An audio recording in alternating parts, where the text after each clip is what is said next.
tv.jus, canal aberto com a justiça.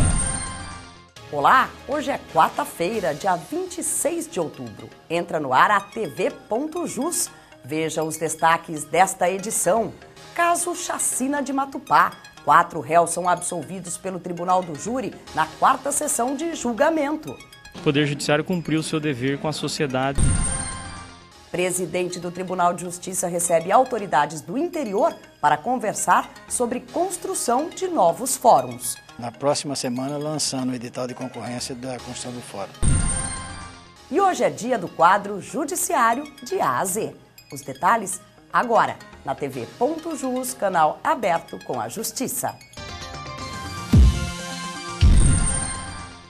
Durou 16 horas a sessão do Tribunal do Júri que absolveu os 4 homens que sentaram no banco dos réus segunda-feira em Matupá.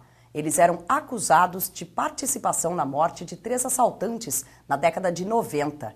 Nesta primeira etapa, foram julgadas 17 pessoas.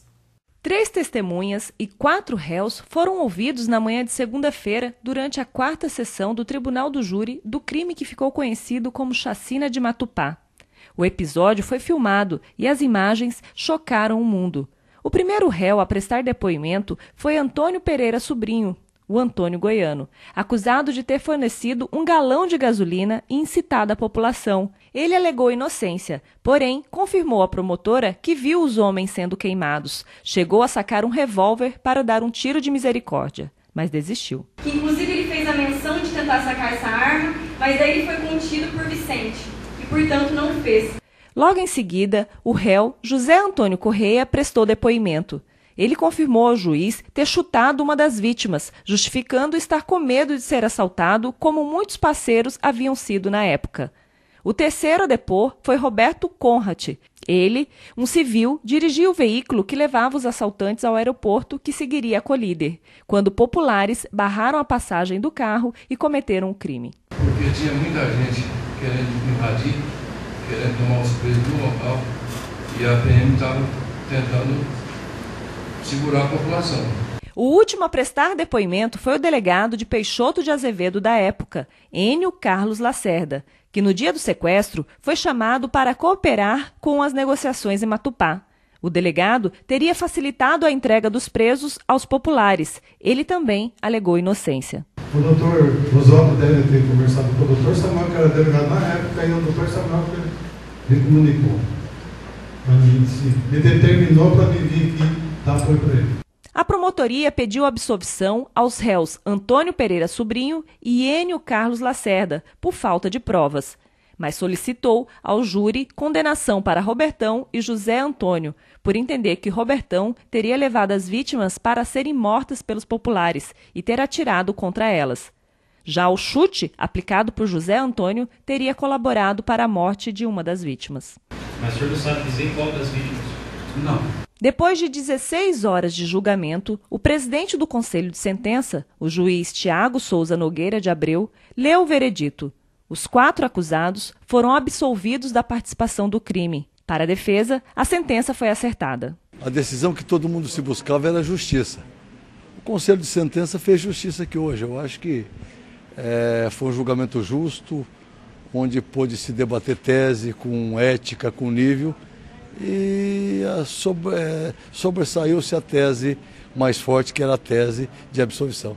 O Ministério Público discorda. A promotora diz que já recorreu dessa e de outras absolvições que não concorda. Já interpusemos recurso de apelação em relação aos outros julgamentos com os quais nós não concordamos com o resultado e, obviamente, hoje, inclusive, como fizemos aqui em plenário, já recorremos e agora requeremos vista dos autos para apresentar as razões de recurso de apelação. O Ministério Público entende que não foi feita justiça no dia de hoje, entendo que havia provas suficientes nos autos para sustentar a condenação dos 2 réus para os quais nós postulamos a condenação e vamos recorrer para que o tribunal, então, analise. Antes mesmo do Conselho de Sentença se reunir, o Ministério Público tinha pedido a absolvição de Antônio Pereira Sobrinho, que falou com a imprensa. Eu tinha convicção com a minha inocência, porque jamais contribuí para o crime na Chacina de Matupá. Para o juiz que presidiu o Tribunal do Júri, com a finalização dessa etapa do julgamento, o Judiciário cumpre seu papel. O Poder Judiciário cumpriu seu dever com a sociedade ao encerrar essa primeira etapa do júri da chacina de Matupá. E a segunda fase dos militares, já tem previsão? Não tem a data prevista ainda, mas provavelmente ocorra no primeiro semestre do ano que se inicia agora em 2012. Ela vai ser tão longa quanto essa primeira fase ou já vai ser mais? Não tem como a gente prever, mas eu acredito que seja menor, até porque o número de réus é menor, são 7, né? E aqui foram 18. Judiciário, de A a Z. Você sabe o que é julgamento? Julgamento, com certeza, já tá falando, né? Julgamento. Julgamento é quando uma pessoa julga outra, condena ela, diz que ela fez alguma coisa que ela não fez talvez, mas que talvez ela fez, diz que está condenando, né? Julgamento, no meu ponto de vista, é quando alguém faz um ato que não é lei, sabe assim, contra a lei, aí vai o julgamento, aí tem um julgamento, você vai lá, se o juiz achar que tá certo se o juiz achar que ele não fez e pode receber liberdade, ele fica em liberdade. O meu julgamento que eu entendo é esse.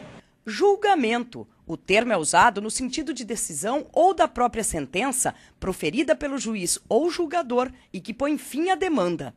Julgar é aplicar o direito no fato concreto, dentro dos limites em que a lide está posta. A decisão tanto pode ser monocrática por um juiz, também no tribunal há casos em que os desembargadores julgam monocraticamente, isoladamente, né?